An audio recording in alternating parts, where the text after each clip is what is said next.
예, 오늘 말씀은 에베소서 1장 7절에서 12절까지를 보겠습니다.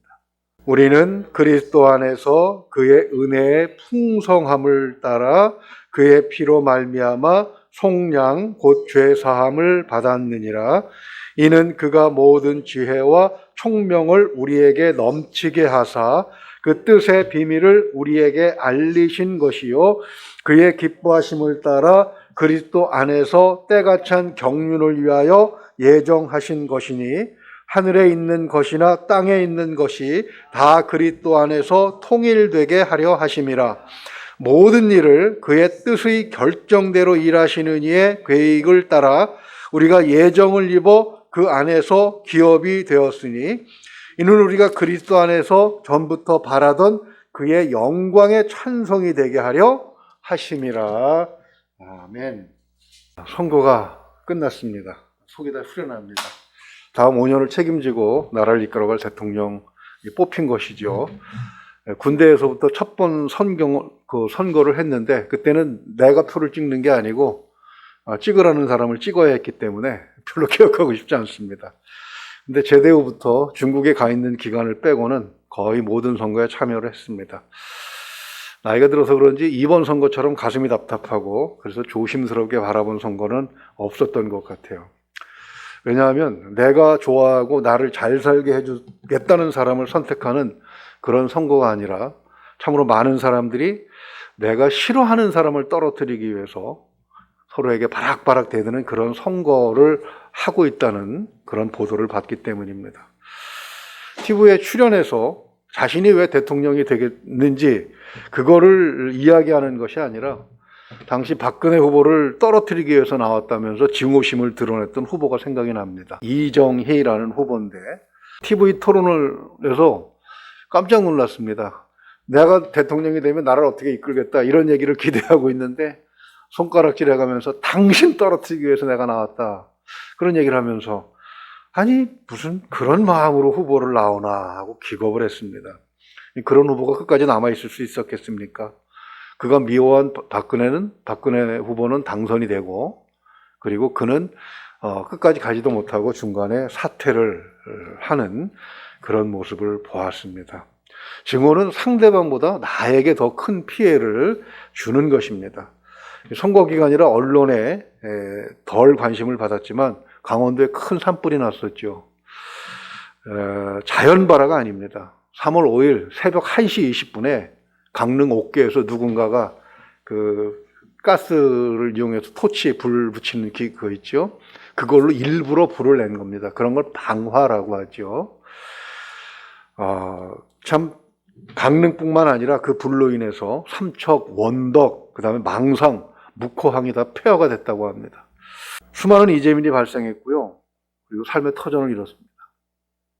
무엇보다 안타까운 것은 젊은 소방대원이 또 순직을 했습니다. 저희 집안에도 지금 소방대원이 하나 있어가지고 얼마나 걱정을 많이 했는지 몰라요. 도대체 왜 그런 짓을 하는 것인가?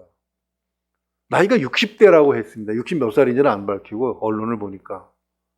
근데 제일 먼저 피해를 입은 사람이 누구냐면 그 모친이에요. 87살 먹은 모친이 불을 피해서 도망가다가 부상을 입고 그만 먼저 죽임을 당했습니다. 증오라는 게 바로 그래요. 나를 먼저 불을 태우는 것이죠. 선거 기간 중에 몇몇 교회가 정치에 양쪽에 가담하는 모습을 보면서 참 안타까웠습니다. 역사를 보면 종교가 정치와 손을 잡는 순간 타락을 하게 되어 있습니다. 우리가 그 기억을 꼭 하셔야 되는데 아니 사실 이미 타락했기 때문에 정치에 뛰어드는 것인지도 모르겠습니다. 특히 기독교는 더 그렇습니다. 2차 대전 때 히틀러에게 협조했던 독일 교회라든가 이런 교회들을 보게 되면 참 가슴이 아픈 그런 기록들을 많이 남기고 있죠. 왜 기독교는 더 큰 피해를, 더 큰 문제가 되는가? 그것은 기독교가 주님의 가르침 자체가 다르기 때문에 그렇습니다. 주님의 가르침은 미움과 증오하는 것이 아니고 용서하고 원수도 감싸 안으라는 것이기 때문이죠. 오늘 본문이 바로 그 사랑의 극치를 보여줍니다. 그리스도의 사랑은 어떻게 하는 것입니까? 우리는 본문 2장 3절에서 우리가 원래 누구였다? 에베소서 2장 3절을 보게 되면 우리 다시 한번 읽어볼까요? 전에는 우리도 다 그 가운데서 우리 육체의 욕심을 따라 지내며 육체와 마음에 원하는 것을 하여 다른 이들과 같이 본질상 진노의 자녀이었더니 그랬습니다. 육체의 생각은 곧 하나님과 원수된다고 사도 바울이 로마서에서 말씀하고 있는데, 로마서 5장 8절을 보게 되면 이렇게 말씀하십니다. 곧 우리가 원수되었을 때에 그의 아들의 죽으심으로 말미암아 하나님과 화목하게 되었은즉 화목하게 된 자로서는 더욱 그의 살아나심으로 말미암아 구원을 받을 것이니라. 하나님이 마땅히 그 미움을 받고 증오를 받아야 할 우리에게 그 사랑을 보이셨는데, 그것은 우리가 원수를 어떻게 대해야 하는지, 우리 안에 미움과 증오가 발생할 때 그것을 어떻게 해소해야 되는지, 그것을 어떻게 하나님의 뜻 가운데 승화시켜야 하는지를 보여주고 계시는 것입니다. 첫째 7절을 보게 되면, 오늘 본문 말씀 7절을 보게 되면 우리는 그리스도 안에서 그의 은혜의 풍성함을 따라 그의 피로 말미암아 이렇게 돼 있죠. 피를 흘리면 무슨 얘기가 됩니까? 로마서 5장 8절에서 화목 제물이라고 그랬는데, 제물은 죽어야 제물이 될 수 있죠. 그냥 죽는 것이 아니고 껍질을 다 벗기고 그 다음에 피를 다 쏟고 그 다음에 그 살을 각을 내서 하나님 앞에 드리는 게 제물이란 말입니다. 그렇게 희생을 누가 했느냐? 그리스도가 했다. 그리스도가 누구십니까? 하나님의 가장 사랑하는 아들이죠. 즉 이것이 기독교 사랑의 원리라는 것입니다. 증오를 해소하는 방법은 자기가 먼저 희생하는 것이다. 자기 것을 먼저 드리는 것이다. 사실 증오는 그냥 놔두어도 안 됩니다. 왜냐하면 마치 눈덩이처럼 저 혼자 굴러가서 어마어마하게 불어나는 그런 특징이 있기 때문에 그렇습니다. 왜 강릉 방화범이 새벽 1시에 남들 다 자는 시간에 잠도 안 자고 일어나서 그 토치를 들고 나가서 멀쩡한 산에다 불을 붙이겠습니까? 마음속에 증오가 끌어올라서 잠을 못 잔 거예요. 자기 속에 불타니까 그걸 밖으로 발화한 것이 바로 이 강릉을 다 태운, 강원도 산을 다 태운 그런 증오로 나타난 것입니다. 왜 그러냐? 경찰에서 물어봤더니 이웃들이 자기를 무시해서 그랬다는 거예요. 이게 참.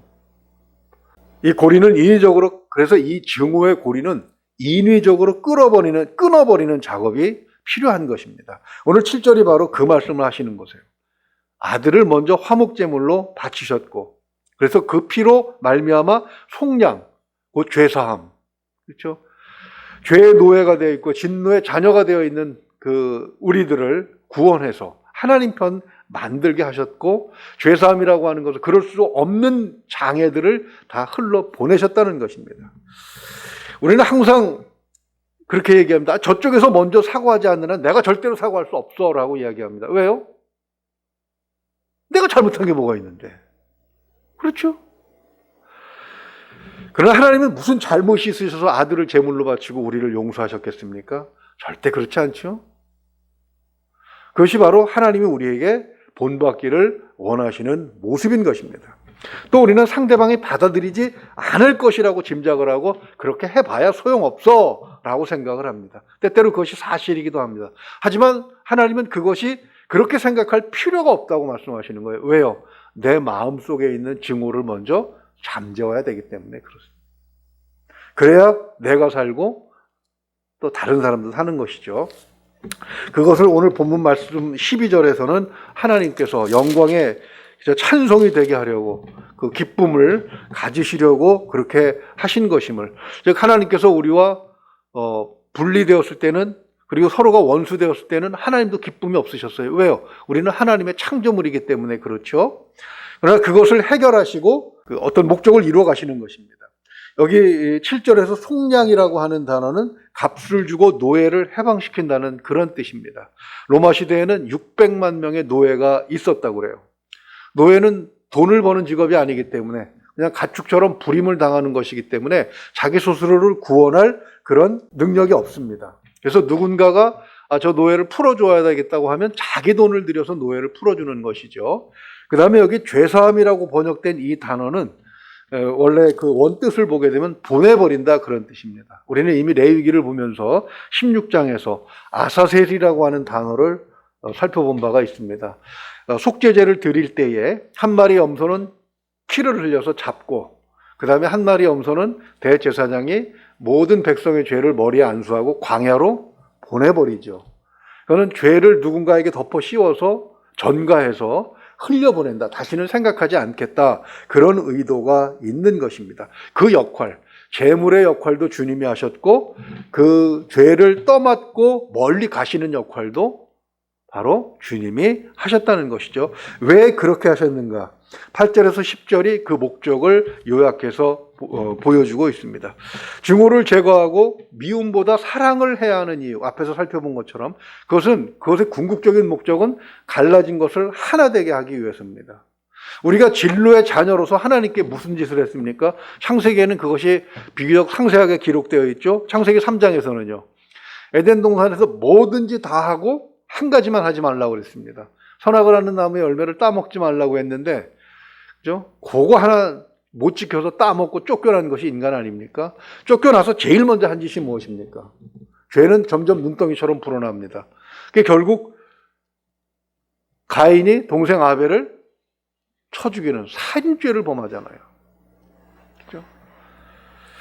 그 3장과 4장 사이를 계속해서 읽어보면은요, 결국 가인이 누구에게서 그런 동생을 증오하는 마음을 물려받았는가? 결국 부모에게서 물려받은 거라는 그런 답을 얻을 수도 있습니다. 왜요? 그 좋았던 에덴 동산에서 쫓겨나고 마음이 좋았을 리가 있습니까? 창세기 3장을 읽어보면 아무리 땅을 파고 농사를 져도 뭐가 나온다고요? 가시덩굴이 나온다고, 엉겅퀴와 가시덩굴이 나온다고 했습니다. 그 말 잘 듣던 짐승들이 사나워졌습니다. 거기에 대응하는 그 마음들이 그 아담과 하와의 마음이 좋았겠습니까? 때때로 분노하고 때때로 증오하고 하는 이런 것들이 그대로 받아들인 가인에게 옮겨졌던 것이죠. 그래서 결국 살인죄로 끝납니다. 그래도 하나님께서 살려주셨는데 창세기 6장을 보게 되면 또 어떻게 됩니까? 그런 하나님을 버리고 하나님의 사람들이 다 누구에게로 가요? 사람의 여자들에게 쏙 빠져가지고 다 넘어가 버립니다. 그 바람에 죄가 만연해서 결국은 어떻게 됩니까? 노아의 홍수를 만나게 되죠. 그래서 하나님께서 다 멸절하시지 않고 노아와 그 가족들을 살려줬는데 창세기 11장에서는 무슨 짓을 합니까? 그렇게 언어가 하나이고 모두가 하나가 되고 사람들이 계속 번성했을 때 바벨탑을 쌓고 하나님하고 대적하자고 했단 말이죠. 그래서 그 대가로 인간이 얻은 벌이 무엇입니까? 언어를 흩으셨어요. 거기는 언어만 흩은 것이 아니라 언어가 흩어져서 사람들끼리만 분열된 것이 아니라 하나님과의 벽도 더 높아졌다는 그런 의미가 들어있는 것임을 알 수가 있습니다. 제가 선거 결과를 어제 잠도 잘 못 자고 보면서 안타까웠던 것은 무슨 그 선거가 이념이나 경제적인 차이로 인해서 갈라진 것이 아니라 왜 정책을 하다 보면 이쪽을 더 이쪽에 이익이 되게 할 수도 있고 저쪽에 손해가 되게 할 수도 있고 그러면은 나는 이쪽이 유리하겠다 해서 이쪽에다 찍고 그러는 거 아닙니까? 그런데 지도를 이렇게 보면 동쪽은 빨갛고 서쪽은 파랗고 이렇단 말이에요. 이념이니 경제적인 정책이니 아무 상관없어요. 그냥 저놈이 미워서요. 그거 갔으면 가슴이 답답하게 미어져 오는데 이게 왜 그러냐면 우리의 이런 약점을 알고 누군가가 들어와서 그 방화범 불 지른 사람처럼 그 마음에다 불씨만 탁 던져놓으면 이건 너 죽고 나 죽자 하는 겁니다. 우리 역사에 그런 경우가 많아요. 신라가 당나라를 끌어들여가지고 결국 다 망하게 하고 자기는 조금 귀퉁이에 조금 살아남았습니다. 그래서 그 만주 대륙 저 소련의 지금 블라디보스톡 거기 연해주까지 다 뺏겼어요. 증오는 바로 그렇게 우리 스스로를 죽이는 그런 역할을 하는 거죠. 우리 주변에는 적들이 많습니다. 중국은 호시탐탐 우리를 노리고 먹으려고 맨날 우리가 하는 것 있으면 다 자기네 거라고 얘기합니다. 한복도 자기네 거라고 그러고 김치도 자기네 거라고 그러고 이걸 문화 공정이라고 하는데 그렇게 하는 이유가 무엇입니까? 나중에 중국이 우리나라를 쳐들어왔을 때 내전이라 이렇게 얘기하고 싶어서 그래요. 명분이 있어야 되지 않습니까? 지금 러시아가 우크라이나를 공격하면서 세계적으로 지탄을 받는 이유가 무엇입니까? 이건 침략 전쟁이거든요. 그런데 중국이 대만에 대해서 하는 얘기 무엇입니까? 원래 우리는 하나다. 우리 내전이다. 그러니까 외부에서 간섭하지 마라. 이렇게 얘기하는 거거든요. 그러니까 중국이 우리나라 것을 자기의 것이라고 자꾸 우기는 이유는 언젠가는 우리에게 쳐들어오겠다. 그런 의미입니다.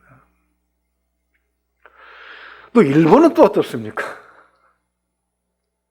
임진왜란서부터 시작해가지고, 아니 그 이전에 그 외구에서부터 시작해서 호시탐탐 대륙으로 진출하는데 한반도를 먼저 먹어야 되는 게 일본의 숙명 아닙니까? 그러면 이들이 우리의 이 갈등을 이용해서 소외당했다고 생각하는 한쪽을 꼬드겨서 그 증오의 불을 일으키면 서로 다 죽는 겁니다. 팽당한다는 말이 있죠. 사냥이 끝나면 사냥개를 끓여 먹는다는 그런 의미입니다. 어느 한쪽을 이용해서 다른 한쪽을 무너뜨리고 그리고 이용한 그쪽까지도 무너뜨리는 것. 그것은 중국에서 잘 써먹는 방법입니다. 역사를 보게 되면 참 무서운 사람들이다라는 생각을 하게 되는 것이죠. 그런 이용을 당하지 않으려면 어떻게 해야 됩니까? 하나가 돼야 돼요. 서로 싸울 수는 있죠. 왜? 생각이 다르니까. 그러나 본질적으로 우리가 하나다라는 생각을 버려서는 안 되는 거예요. 누가 대통령이 되었든 대통령이 된 사람이 있다면 그를 위해서 기도하고 나라를 잘 이끌어가도록 그렇게 마음에 있는 것들을 다 버리고 또 떨어진 사람을 위해서도 위로하는 마음을 가지면서 하나 되게 하는 것. 그것이 우리 기독교가 맡아야 될 역할입니다. 왜요? 정치가 그걸 못하니까. 사회가 그걸 못해요. 사회단체라고 정부에서 돈을 받아서 유지하는 그런 이상한 그룹들이 있습니다. 근데 보면은 계속 증오를 부추겨요. 그러나 교회는 어떻게 해야 됩니까? 하나 되게 하는 그런 일을 해야 되는 거예요. 10절만 우리 한번 같이 읽어보죠. 10절. 하늘에 있는 것이나 땅에 있는 것이 다 그리스도 안에서 통일되게 하려. 이게 하나님의 목적이라는 거예요. 그러니까 교회는 하나님의 이 자세를 본받고 이 마음을 본받아서 하나님께서 우리를 선택하시고 하나님의 일에 사용되는 이유가 무엇이냐? 적어도 우리가 가 있는 곳에서는 분열이 화합이 되고 우리가 있는 곳에서는 싸움이 멈추고 잔치가 벌어져야 된다는 거예요. 그게 하나님이 우리를 세우신 이유입니다. 그런데 오히려 교회가 중간에 그 전쟁의 한쪽의 원인이 돼서 더 부추긴다는 것은 말이 안 되는 것이죠. 그래서 11절 한번 보십시오.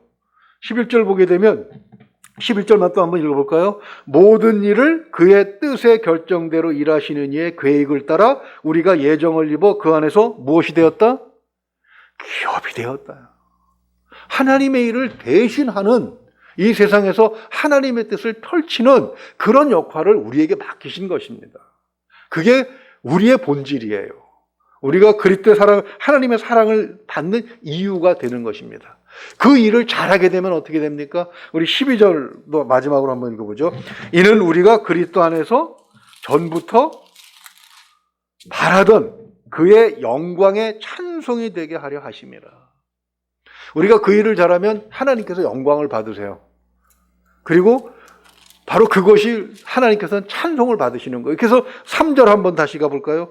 이 이야기를 시작을 하면서 1장 3절에서 뭐라고 시작합니까? 찬송하리로다. 우리가 하나님을 찬송하는 역할을 해야 되는데 그것은 무엇을 가지고 찬송하느냐? 찬송가 들고 할렐루야 하는 것만이 찬송이 아니라 우리의 삶 속에서 우리의 언어로 우리 행동으로 세상을 통일되게 하는 것. 그래서 많은 사람들을 하나님 앞으로 이끌어서 하나님과 하나 되게 하는 것. 그 역할을 감당했을 때 하나님이 우리를 통해서 영광을 받으시고 그것이 바로 하나님을 찬양하는 일이 된다고 말씀을 하고 계시는 것입니다. 우리는 하나님의 기업입니다. 그래서 주님은 우리를 마태복음 5장을 보게 되면 소금이라고 하셨고 빛이라고 하셨어요. 소금 뭐 하는 것입니까? 옛날에는 항생제가 없을 때는 썩은 곳을 치료하는 약이었어요. 생선 같은 것을 썩지 않게 보존하는 그런 방부제 역할도 소금이 했습니다. 바로 그 역할을 우리가 해야 된다는 것이 주님의 가르침이셨죠. 또 빛입니다. 빛의 역할은 무엇입니까? 어두운 곳을 밝혀서 드러나게 하는 것이죠. 어둠에 있는 사람들을 끌어내서 진리를 알게 하는 것. 그것이 바로 빛의 역할입니다. 빛이 비치면 어때요? 그늘진 곳 말고는, 막힌 곳 말고는 다 빛이 환하게 전파됩니다. 바로 그것처럼 우리는 어느 곳 가리지 않고 그리스도의 사랑을 전하는, 하나님 그리스도를 통해서 우리에게 주신 사명을 감당하는 그런 역할을 하고, 그 역할을 제대로 수행했을 때 하나님은 우리를 통해서 영광을 받으시고 그것을 찬양으로 받으신다는 것이죠. 말씀을 정리하면 그렇습니다. 증오를 중화시키는 것이 우리의 역할이지, 한쪽에 서서 그 증오를 극대화시키는 것은 우리가 할 일이 아니라는 것이죠. 그러면서 아골골짝 빈들에도 무엇 가지고 가겠다고요? 복음 들고 가겠다. 아골골짝이 무엇입니까? 원수들을 죽여서 던지던, 죄인들을 죽여서 던지던 그런 골짝이고 그런 곳인데 거기도 찾아가겠다. 왜요? 이 주님의 사랑을 알았으니까. 바로 그런 마음으로 우리가 살아간다면 하나님께서 우리를 먼저 평화롭게 하시고, 그리고 우리에게 그 능력을 수행하도록 은혜를 주실 줄로 믿습니다. 그래서 하늘의 신령한 복이라고 얘기하는 거죠. 3절에 보게 되면 그것이 하늘에 속한 모든 신령한 복을 우리에게 주시는 이유가 바로 거기에 있는 것입니다. 하나님의 기업이 되는 우리가 되어서 오늘 하루 또 선거를 끝나고 나서 좋은 사람도 있지만 마음이 아픈 사람도 있을 것입니다. 우리의 마음을 좀 숨기고, 그리고 마음이 상한 사람들을 위로할 수 있는 그런 우리가 되었으면 좋겠습니다. 그리고 위로도 할 수 있고 또 하나님 앞에 감사도 하면서 그렇게 하루를 하나님의 기업으로 살면서 하늘의 신령한 그런 은혜를 마음껏 받아 누리는 우리가 되도록 주님의 이름으로 축원을 드립니다. 기도하겠습니다. 하나님 아버지, 하나님께서 우리를 보내시는 곳에서 우리는 화목의 제물이 되기를 원합니다. 하나님, 우리가 가는 곳에서는 싸움과 증오의 불길이 일어나는 것이 아니라 기쁨과 화합의 잔치가 벌어지는 그런 일들이 있게 하여 주시옵소서. 하나님, 참으로 하나님의 기업의 역할, 빛과 소금의 역할을 감당하는 우리가 되기를 소망합니다. 하나님, 모든 사람에게 희망의 언어를 전하고 희망의 길을 보여주고 그 길로 인도할 수 있는 참된 크리스찬이 되게 하여 주시옵소서. 우리가 무엇으로 그렇게 하겠습니까? 오직 하늘의 신령한 모든 복으로 그렇게 할 수 있사오니 하나님, 우리에게 복을 허락하여 주시옵소서. 우리가 예수 그리스도를 따라 이 복을 잘 사용함으로 하나님께서 영광을 받으시는 그런 삶이 되기를 소망합니다. 먼저 우리가 가지고 있는 문제들을 해결하게 하여 주시옵소서. 그리고 다른 사람에게도 이 기쁨과 영광을 나누어 줄 수 있도록 하나님 도와주시옵소서. 하나님, 새로운 대통령을 순조롭게 뽑아주시니 감사합니다. 하나님, 이 5년 동안 이 나라를 잘 다스리도록 지혜를 허락하여 주시옵소서. 돕는 사람들도 허락하여 주셔서 부족함을 메꾸게 하시고, 참으로 이 나라가 비록 남북으로 갈라졌지만 하나님, 적어도 우리 안에서만이라도 서로 사랑하고 하나됨을 깨트리지 않는 그런 복된 사회가 될 수 있도록 하나님 함께하여 주시옵소서. 믿고 의지하며 우리 주 예수 그리스도 이름으로 기도하옵나이다. 아멘.